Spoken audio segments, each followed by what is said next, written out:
Online లో చేరువచ్చిన ఆత్మీయులైన దేవుని పిల్లలందరికీ మన ప్రభు ప్రాణనాథుడైన యేసుక్రీస్తు వారి నామములో నా శుభాభివందనాలు తెలియజేసుకుంటూ సాయంకాలపు క్రీస్తు రాజ్య సువార్త కార్యక్రమానికి మేము ప్రేమతో ఆహ్వానించుకుంటూ ప్రపాతపారి దేవుని నామాన్ని జ్ఞానపరచుకోవడానికి ప్రయత్నించేద్దాం. మరి ప్రసాద్ గారు కైకువ నుంచి పాడతామని చెప్తున్నారు. మరి వాళ్ళు పాడవలసిందిగా మనం చేస్తున్నాం. వందాలండి. సంపూర్ణమైనది నీ కృపా, శాశ్వతమైనది నీ కృపా, సంపూర్ణమైనది నీ కృపా, శాశ్వతమైనది నీ కృపా, ఇహమునా పరమునా, ఇహమునా పరమునా మమ్ము బ్రోచే నీ కృపా, మమ్ము బ్రోచే నీ కృపా, సంపూర్ణమైనది నీ కృపా, శాశ్వతమైనది నీ కృపా. పాపిని ప్రేమతో విమోచించే నీ కృపా, పరిశుద్ధం జనముగా మార్చివేసే నీ కృపా, పాపిని ప్రేమతో విమోచించే నీ కృపా, పరిశుద్ధం జనముగా మార్చివేసే నీ కృపా, ఆత్మస్వరూప వంద ఆరాధ్య దైవమా వందనం, ఆత్మస్వరూప వంద ఆరాధ్య దైవమా వందనం, సంపూర్ణమైన నీ కృపా, శాశ్వతమైనది నీ కృపా. మరణమే ఎరుగని మార్గము చూపే నీ కృపా, మహిమలో నిత్య జీవము నసగుచుండే నీ కృపా, ఎరుగని మార్గము చూపే నీ కృపా, మహిమలో నిత్య జీవము అసగుచుండే నీ కృపా, ఆత్మస్వరూప వందనం, మహోన్నతుండ వందనం, ఆత్మస్వరూప వందనం, మహోన్నతుండ వందనం, సంపూర్ణమైనది నీ కృపా, శాశ్వతమైనది నీ కృపా, ఇహమునా పరమునా, ఇహమునా పరమునా నన్ను బ్రోచే నీ కృపా, నన్ను బ్రోచే నీ కృపా, సంపూర్ణమైనది నీ కృపా, శాశ్వతమైనది నీ కృపా. అందరికీ వందనండి. అవునన్నా, thank you so much Prasad గారు. బ్రదర్ కృష్ణ గారు ప్రార్థన చేసి ఇప్పుడు కార్యక్రమాన్ని ముందుకు నడిపిస్తారు. ప్రార్థన చేసి ప్రార్థించుకుందాం. ప్రేమ నమ్మకం కలిగిన మా పరలోకపు తండ్రి, మరొక దినాన్ని మా జీవితంలో ప్రసాదించి మా ఆయుష్కాలాన్ని పెంచి ఈ విధంగానైనా రాత్రి వేళ చల్లని పూట తండ్రి మీ పిల్లలంతా ఆయా ప్రాంతాల నుంచి మీరిచ్చిన గొప్ప సదావకాశాన్ని బట్టి ఆన్లైన్ లో కూడుకొని తండ్రి ఇప్పటి వాళ్ళకి ప్రార్థనకు పాటలకు మీ యొక్క సన్నిధిను అద్భుతంగా గడిపాం తండ్రి. ఇప్పుడు మీ యొక్క జీవి నుండి దిగి వచ్చిన మీరిచ్చిన దివ్యవాక్యమును బట్టి తండ్రి స్తుతి స్తోత్రాలు తండ్రి. మీ యొక్క వాక్యమును మేము నేర్చుకొని మా జీవితాలను సరిదిద్దుకొని తండ్రి నిత్య జీవానికి అర్హులు అయ్యేటట్లు మా జీవితాలను మార్చుకునేటట్లు ఈ వాక్య సందేశాన్ని తండ్రి మీ ద్వారా మాకు అందించమని కోరుకుంటూ తండ్రి ఇచ్చిన అవకాశాన్ని బట్టి స్తుతి స్తోత్రాలు చెల్లిస్తూ ఈ ప్రార్థన మీ ప్రియ కుమారుడును లోక రక్షకుడును మా ప్రభు అయిన యేసుక్రీస్తు వారి అతి శ్రేష్టమైన ఉన్నతమైన దివ్యమైన నామంలోనే మీకు సమర్పించి వేడుకుంటున్నాను పరమ తండ్రి. ఆమేన్. ప్రియమైన జీవం గల దేవుని సంగమా, ఆన్లైన్ లో కూడి వచ్చిన మీ అందరికీ దేవుని ప్రియ కుమారుడైన యేసుక్రీస్తు వారి అతి శ్రేష్టమైన నామంలో శుభములు వందనములు తెలియజేసుకుంటున్నాను. ఈ రోజు దేవుని దివ్య సందేశాన్ని అద్భుతంగా విందాం. మనము దేవుని సంబంధులమా దేహ సంబంధులమా? అంశం మరొకసారి, మనము దేవుని సంబంధులమా దేహ సంబంధులమా అని ఆలోచిద్దాం. పరిచయంగా కొన్ని వచనాలు చదువుతాం ప్రియులారా. యోహాను గారు రాసిన మొదటి పత్రిక 2వ అధ్యాయము 15వ వచనం. యోహాను గారు రాసిన మొదటి పత్రిక 2వ అధ్యాయము 15వ వచనం. ఈ లోకమునైనను లోకములో ఉన్న వాటినైనను ప్రేమింపకుడి. ఈ లోకమునైనను లోకములో ఉన్న వాటినైనను ప్రేమింపకుడి. ఎవడైనను లోకమును ప్రేమించిన ఎడల తండ్రి ప్రేమ వానిలో ఉండదు. ప్రియమైన జీవం గల దేవుని సంగమా, ఆది నుండే దేవుడు లోకాన్ని ద్వేషించాడు. లోకము అంటే లోకములో ఉన్న వాటి అంటే దేవుని నుండి ఏవి కలగలేదో వాటిపైన మొదటి నుండే దేవుడు విరుద్ధంగా ఉన్నాడు. అందుకే మనకు జాగ్రత్తగా చెప్తున్నాడు, ఈ లోకమునైనను లోకములో ఉన్న వాటినైనను ప్రేమింపకుడి. ఎవడైనను లోకమును ప్రేమించిన ఎడల తండ్రి ప్రేమ వానిలో ఉండదు. 16వ వచనం. లోకములో ఉన్నదంతయు అనగా శరీరాశయు నేత్రాశయు జీవపు డంబమును తండ్రి వలన పుట్టినవి కావు, అవి లోక సంబంధమైనవి. మరి తండ్రి వలన పుట్టినవి కావంటున్నాడు. ఎవరి వలన పుట్టినవి?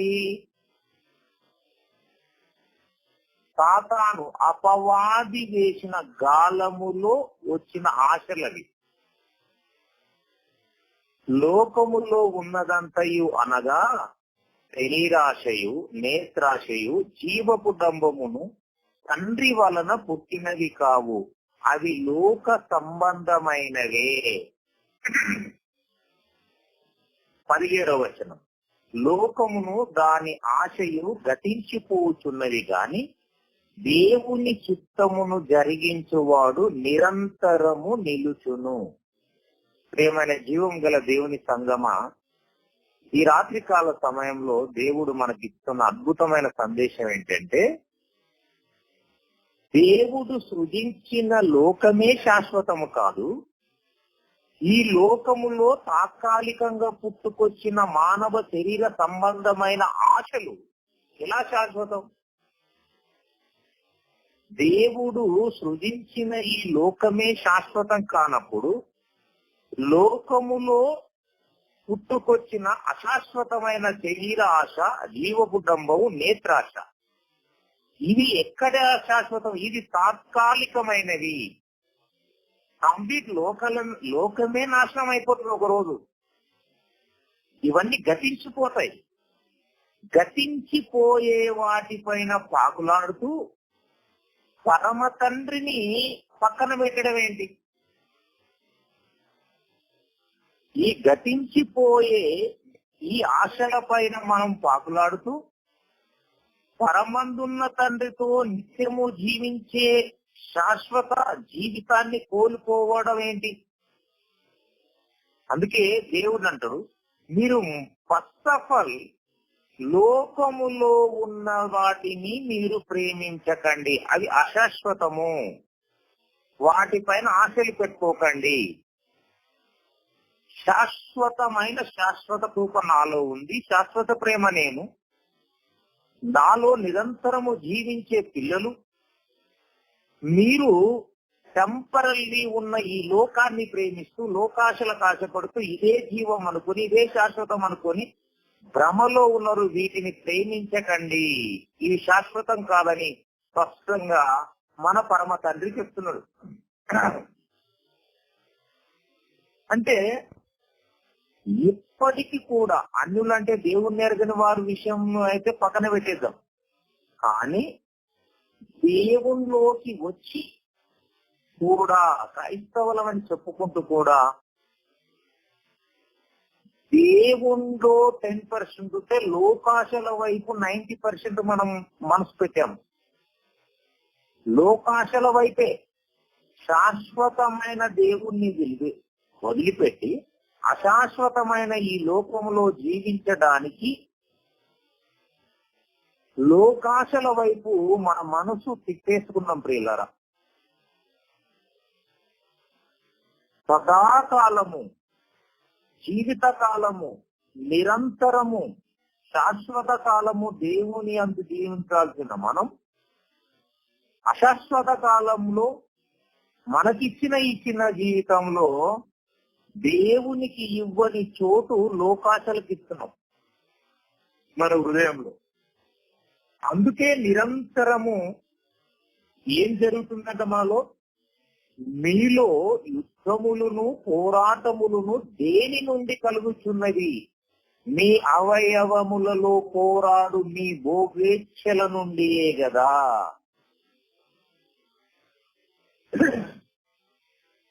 యుద్ధాలు జరుగుతున్నాయి ఎందుకు? మన అవయవములలో ఉన్న భోగేచ్ఛలు. ఎందుకు? కుటుంబంలో అన్నదమ్ముల మధ్యలో గొడవలు, అన్న చెల్లెళ్ల మధ్యలో గొడవలు, తండ్రి కొడుకుల మధ్యలో గొడవలు, మన బంధువుల మధ్యలో భయంకరమైన గొడవలు, భోగేచ్ఛల విషయం. అది నాది నాది అని, నీది కాని దానిది నీది అని పోరాటం చేస్తూ ప్రాణాలు కోల్పోతున్నారు, జైళ్ళ పాలవుతున్నారు. ఒకవేళ మన తమ్ముడితోనో అన్నతోనో 1 ఎకరా భూమి లాగేసుకున్నాం అనుకో, ఆ శాశ్వతమా మనకి? ఏది ఈ లోకములో ఆశించి మనం ఖర్చు చేసుకున్నా దాన్ని అక్కడే వదిలేసి వెళ్ళిపోవాలి. అందుకే ఈ లోకములో ఉన్న వాటి కోసం యుద్ధాలు చేయకండి. ఈ నేత్రాశ, జీవపుటంబము, శరీరాశ ఇవి ఉండొద్దు మీలో. ఇవి అవి అశాశ్వతమైన వస్తువుల సంపదనిచ్చేది. ఈ ఆశలు ఈ శాశ్వతం, అవి కొద్దిసేపు మనకు ఆనందాన్ని ఇచ్చేటివి మాత్రమే, తాత్కాలిక ఆనందాన్ని ఇచ్చేటివి. వీటిపైన మనసు పెట్టి ఎన్నో యుద్ధాలు, గొడవలు, భయానకమైన సిచ్యువేషన్ లోకి మనం వెళ్తున్నాం. అది ఎవరు వెళ్తున్నారు? దేవుణ్ణి ఎరగని వారుగా. దేవుణ్ణి ఎరిగిన వారే ఇంత భయానకమైన సిచ్యువేషన్ లో ఉన్నారంటే దేవుడు ఎంత దుఃఖపడుతుంటాడో.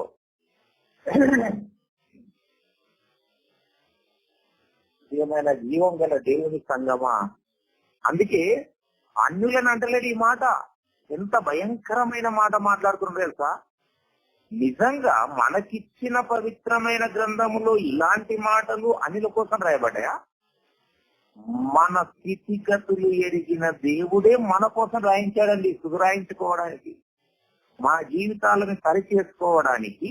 ఇంత భయంకరమైన మాటలు వాడుతున్నాడు అంటే అది మనము దేవునిలోకి వచ్చిన మనం మన జీవితాలను సరి చేసుకొని దేవుని నుండి దూరం కాకుండా దేవునికి దగ్గర అవ్వడానికి హెచ్చరికతో కూడిన మాటలు రాయించాడు పిల్లలు. అన్యుల కోసం రాయించాడండి. అన్యుల చేతిలో పవిత్ర గ్రంథం ఎక్కడిది? నిరంతరం మనమే చదువుతున్నాం. ఎవరి కోసం? మన జీవితాలు కూడా మనం సరి చేసుకోవాలి. బైబిల్లో యేసుక్రీస్తుని నమ్మి బాప్తిసం పొంది దేవుళ్ళలోకి వచ్చిన మనము మన కోసమే ఈ గ్రంథములో 90% రాయబడ్డది. మన కోసం మన జీవితాలు దినదినము కట్టుకొని నిత్య జీవితంలోకి ప్రవేశించడానికి మన కోసమే 90%. మనం అనుకుంటాం ఈ మాటను చూసి అన్యులకు ప్రకటించాలనుకుంటాం. మనం తప్పు. ప్రియమైన జీవం గల దేవుని సంగమా, అందుకే ఎంత భయంకర దేవునిలోకి వచ్చిన పిల్లల ప్రవర్తనను బట్టే ఇంత భయంకరమైన మాట వాడుతున్నాడు చూడండి. అంటే ఎలా చూస్తుంటాడు దేవుడు మన ప్రవర్తనని. యాకోబు పత్రిక 4వ అధ్యాయము 4వ వచనం, వ్యభిచారునులారా, ఈ లోక స్నేహము దేవునితో వైరమని మీరెరగరా? కాబట్టి ఎవడు ఈ లోకములో స్నేహము చేయగోరునో వాడు దేవునికి శత్రువగును. ఈ తిట్టు అనేది దేవుని నుండి వచ్చిన ఈ కోపంతో మాట్లాడే ఈ మాట అనేది అనిలకు కాదు, మనకి, దేవుల్లో కొనసాగుతున్న మనకి ఈ మాట ప్రయోగించబడ్డది పవిత్ర గ్రంథంలో. వ్యభిచారునులారా, ఈ లోక స్నేహము దేవునితో వైరమని మీరెరగరా? కాబట్టి ఎవడు ఈ లోకమునైనను, ఎవడు ఈ లోకంతో స్నేహము చేయగురునో వాడు దేవునికి శత్రువగును. ప్రియమైన జీవం గల దేవుని సంగమా, దేవునిలోకి వచ్చిన మనము దేవుని సంబంధులమా, దేహ సంబంధులమా? ఒక్కసారి మనల్ని మనం పరీక్షించుకోవాలి ఈ రాత్రి.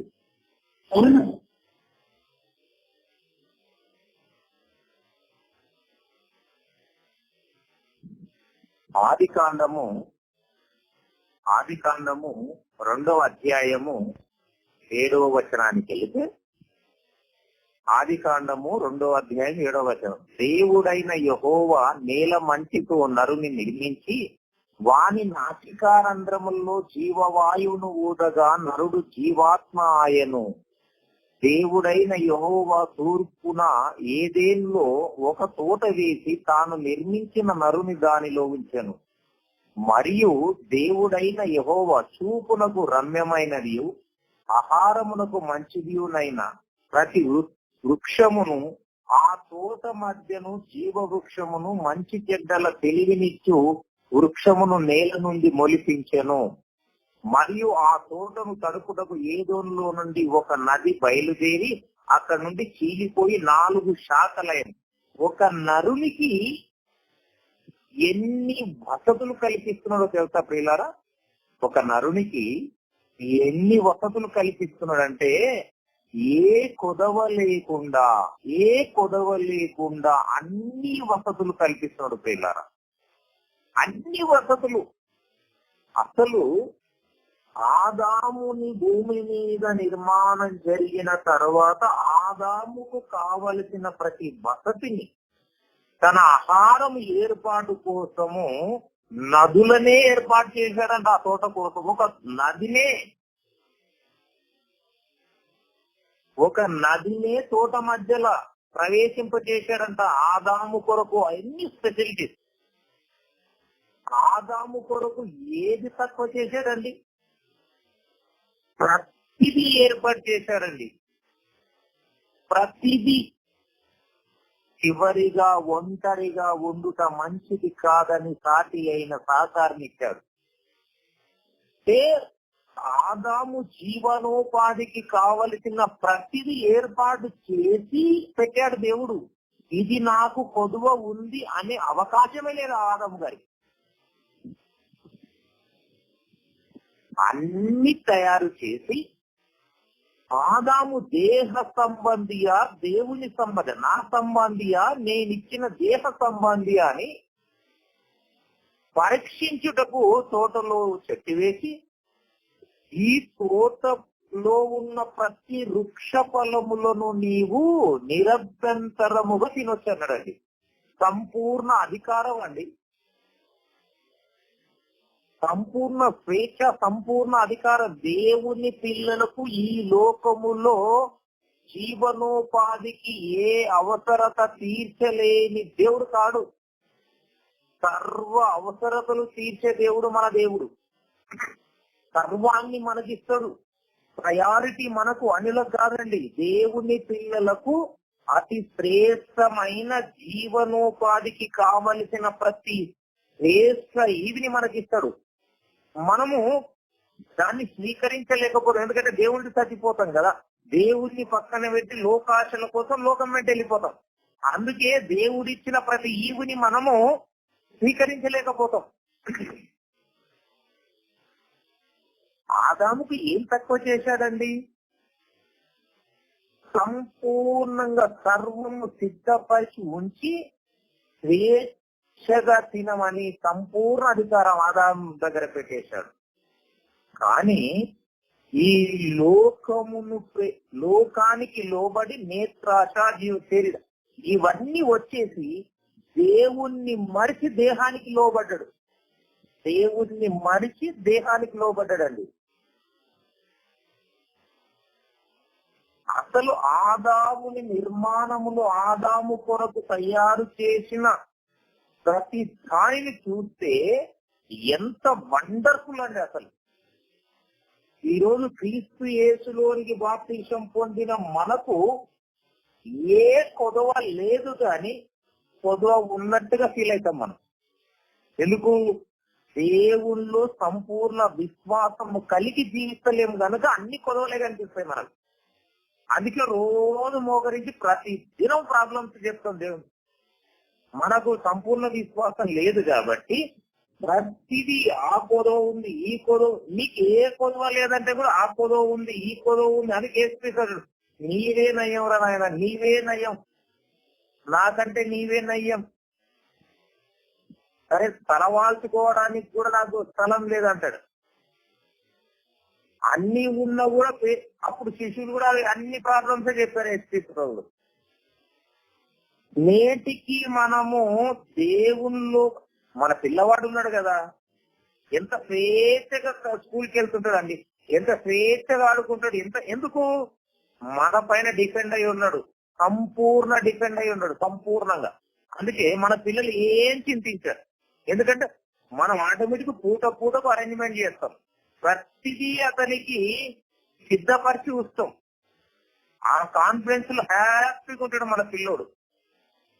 మన తండ్రి అయిన దేవుడు ప్రతిదీ సిద్ధపరుస్తున్నాడు కదా. ఎందుకు తండ్రి పైన విశ్వాసం లేదు? తండ్రిని పక్కన పెట్టేసి లోకాశల వైపే ఎప్పుడు మన మనసు వెళ్ళుతుంటది. 10% కూడా తండ్రి వైపు విశ్వాసం ఉండదు మనది. అందుకే ప్రతి దినం ఏదో ఒకటి లోటు కనిపిస్తుంది పిల్లల.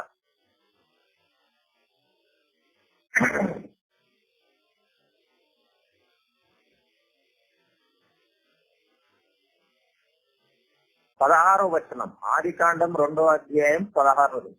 దేవుడైన యెహోవా ఈ తోటలోనున్న ప్రతి వృక్ష ఫలములను నీవు నిరభ్యంతరముగా తినవచ్చును. ఎంత స్వేచ్ఛ ఇచ్చాడండి! నిరభ్యంతరముగా తినవచ్చును అంటున్నాడు. ఎంత స్వేచ్ఛ అండి అసలు ఆదాము గారికి!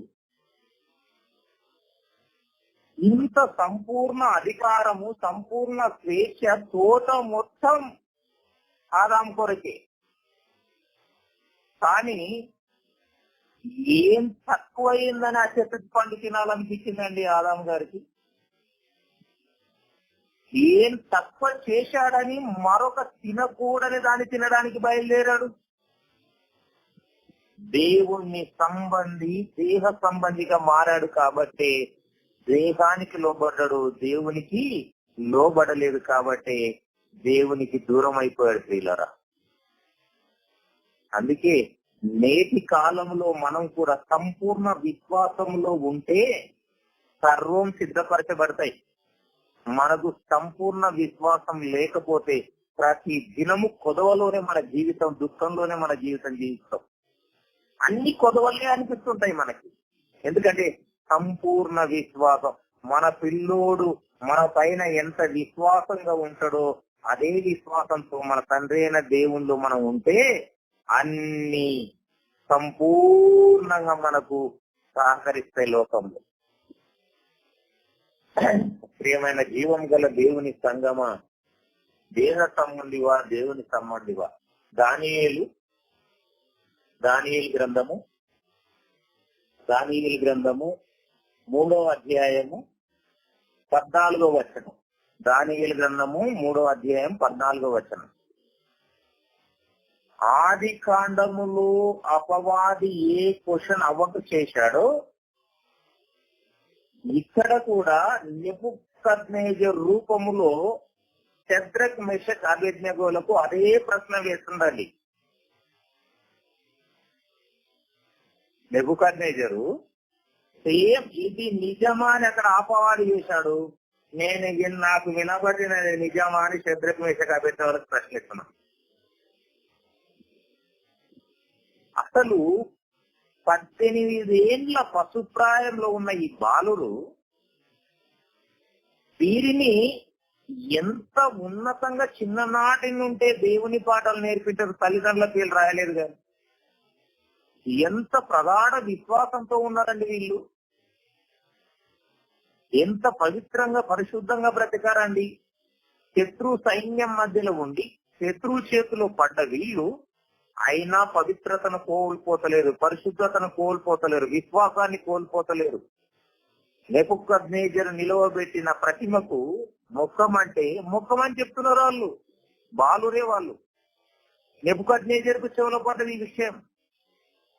14 అంతటా నెబుకద్నెజరు వారితో ఇట్లా, నేను షద్రక్ మెషాకు అబేద్నెగో మీరు నా దేవతను పూజించుట లేదనియు నేను నిలబెట్టించిన బంగారు ప్రతిమకు నమస్కరించుట లేదనియు నాకు వినబడినది అది నిజమా?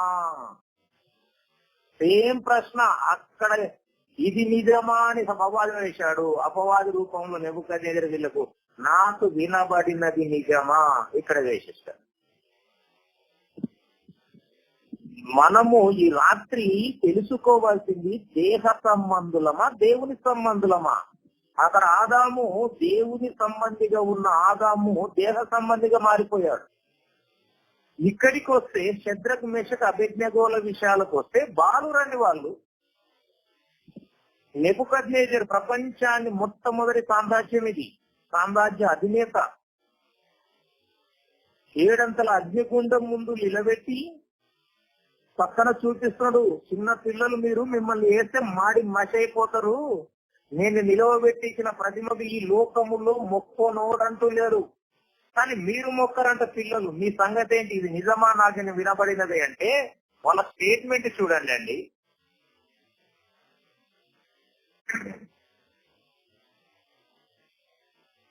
పదహారవ వచనం, షద్రక్ మెషాకు అబేద్నెగోయు రాజుతో ఇలాగు చెప్పి, నెబుకద్నెజరు ఇందును గురించి నీకు ప్రత్యుత్తరం ఇవ్వవలనన్న చింత మాకు లేదు. మేము సేవించుచున్న దేవుడు మండుచున్న వేడిమి గల ఈ అగ్నిగుండములో నుండి మమ్మును తప్పించి రక్షించుటకు సమర్థుడు, మరియు నీ వశమున పడకుండా ఆయన మమ్మును రక్షించును. ఒకవేళ ఆయన రక్షింపకపోయినను రాజా నీ దేవతలను మేం పూజించమనియు నీవు నిలువబెట్టించిన బంగారు ప్రతిమకు నమస్కరింపకమనియు తెలుసుకొనుము. బాలురి స్టేట్మెంట్ అండి. ఇక్కడ జస్ట్ నోటికి రుచి దొరికిందని పడిపోయారు రాదా.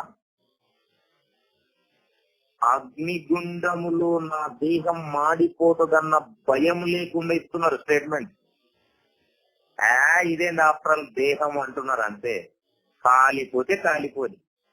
ఒకవేళ అగ్నిగుండములు వేస్తే రక్షించడానికి సమర్థుడు నాది, ఒకవేళ రక్షించకపోయినా పర్లేదు, మేమైతే మొత్తం. దేవుని సంబంధుల స్టేట్మెంట్ ఇలా ఉంటదండి. దేహ సంబంధుల స్టేట్మెంట్ ఎలా ఉంటదంటే, పడిపోయిన తర్వాత మరొకరు విన నింద వేయడం, నిలబడడం చేతగాక పడిపోయి వాడే నన్ను దుబ్బాడు అని మరొకరి మీద నింద వేయడం, అది దేహ సంబంధుల జీవన విధానం. ఇది దైవ సంబంధుల జీవన విధానం భూమి మీద.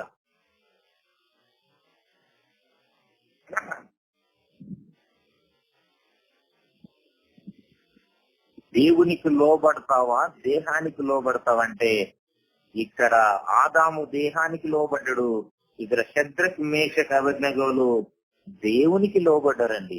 దేహానికి కళ్ళ ముందర 7 అంతల అగ్నిగుండం మండుతుంది, చూస్తున్నారు, మాడి మసైపోతామన్న సంగతి తెలుసు, కానీ దేహానికి లోబడతలేరండి. ఇది దేవుని సంబంధుల స్టేట్మెంట్, జీవన విధానం.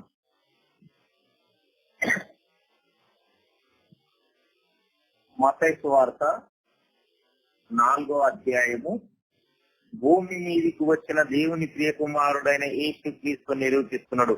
దేవుని సంబంధివా దేహ సంబంధివా అని.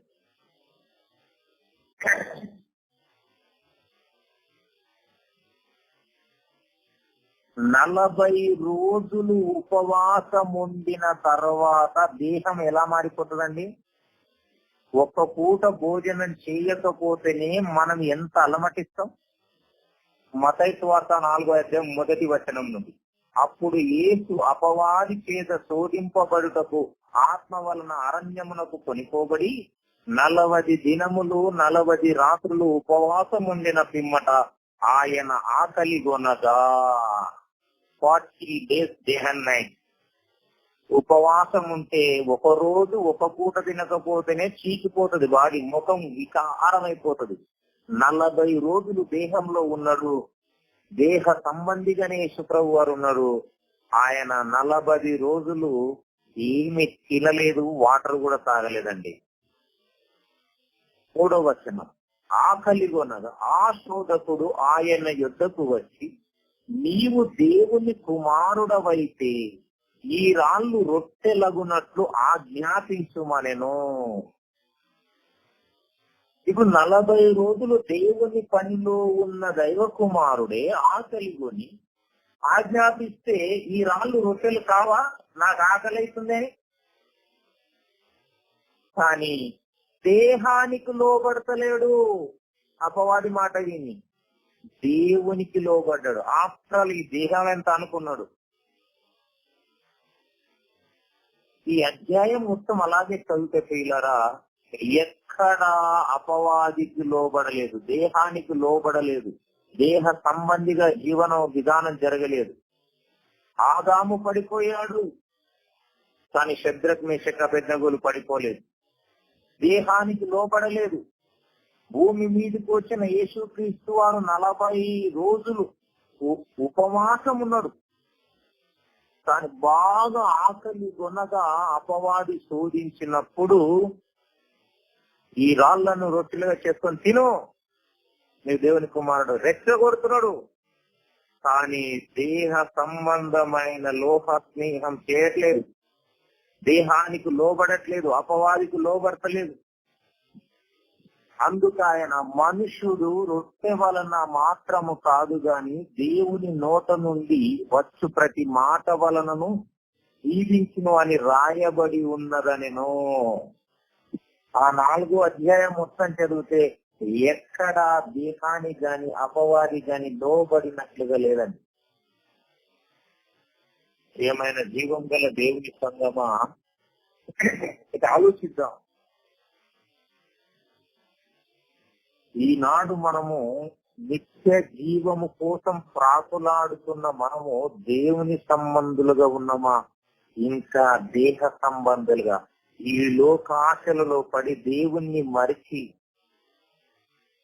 దేవుని పైన విశ్వాసం కోల్పోయి బ్రతుకుతే మనము నిత్య జీవానికి అర్హులము కానేరము, దేవుని సంబంధులుగా కొనసాగలేము. మనము ఇంత శ్రేష్టమైన నిత్య జీవం ఉందని ఇంత స్పష్టంగా మనకు నిజము తెలిసినప్పుడు ఇంకా మనము లోకాశల వైపు చూస్తే మన బ్రతుకు ఏమైపోతుంది చూడండి. ప్రియమైన జీవం గల దేవుని సంగమా, మనము ఈ అంశాన్ని బట్టి దేవుని సంబంధులుగా ప్రగాఢ విశ్వాసంతోనే జీవన యానం గడపాలి తప్ప దేహ సంబంధులుగా లోకాశల వైపు మనం మనసు తిప్పుకొని దేవుణ్ణి మరవకూడదని ఒక శద్రక్ మెషక్ అబేద్నెగోలాగా ఎన్ని శ్రమలు వచ్చినా ఇబ్బందులు వచ్చినా తట్టుకోగలిగే సామర్థ్యము విశ్వాసం మనకు ఉండాలని, దేవుని ప్రియ కుమారుడు కూడా ఎంత శోధనను జయించాడో మనం తెలుసుకొని సంపూర్ణంగా అయ్యి విశ్వాసంతో బ్రతకాలని కోరుకుంటూ ఇది చిన్న అంశాన్ని ముగిస్తున్నాను. అందరికి వందనాలు, ప్రార్థిస్తున్నాను. ప్రేమ నమ్మకం కలిగిన మా పరలోకపు తండ్రి నాయన, ఈ రాత్రికాల సమయంలో ఇచ్చిన సమయాన్ని బట్టి తండ్రి శ్రేష్టమైన సంగతులను తండ్రి లేఖనాధారాలతో చూపించాలి మీ పిల్లలకు. ఈ రాత్రికాల సమయంలో తండ్రి మరి దేవుని సంబంధాలుగా ఉన్నారా, దేహ సంబంధాలుగా ఉన్నారా, ఈ రాత్రి నిర్ణయించుకోవాలని తండ్రి మీరే వారి హృదయాలని మా హృదయంలో అడిగిన తండ్రి నాయన, ఇట్టి అంశాన్ని మాకు శ్రేష్టంగా ఇచ్చినందుకు స్తుతి స్తోత్రాలు చెల్లిస్తూ ఈ ప్రార్థన మీ ప్రియ కుమారుడును లోక రక్షకుడును మా ప్రభు అయిన యేసుక్రీస్తు వారి శ్రేష్టమైన ఉన్నతమైన దివ్యమైన నామలోనే మీకు సమర్పించి వేడుకుంటున్నాను పరమ తండ్రి. ఆమీన్. వచ్చిన మీ అందరికీ వందనాలు. పరమ తండ్రి అయిన దేవుని ప్రేమ, లోక రక్షకుడైన క్రీస్తు వారి కృప, పరిశుద్ధాత్మని నిత్య సహవాసము, ఆదరణ, కాపుదల మిమ్మలను దేహ సంబంధులుగా కాక దేవుని సంబంధులుగా చేయనుగాక. ఆమేన్.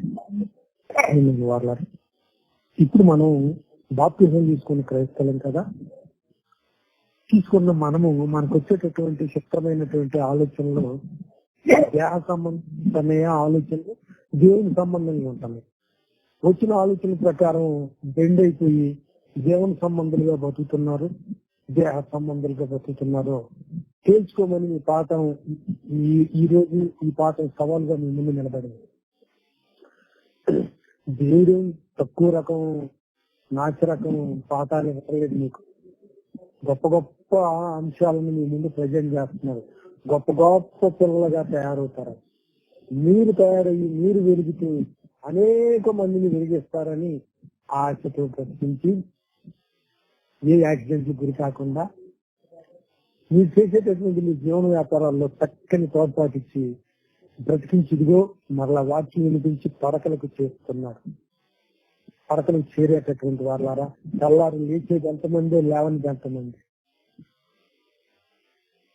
మనం దేని విషయమై మనకున్న నిమిషాలను ఖర్చు చేస్తున్నాము, మన సొంత కార్యాలు చూసుకుంటున్నాము.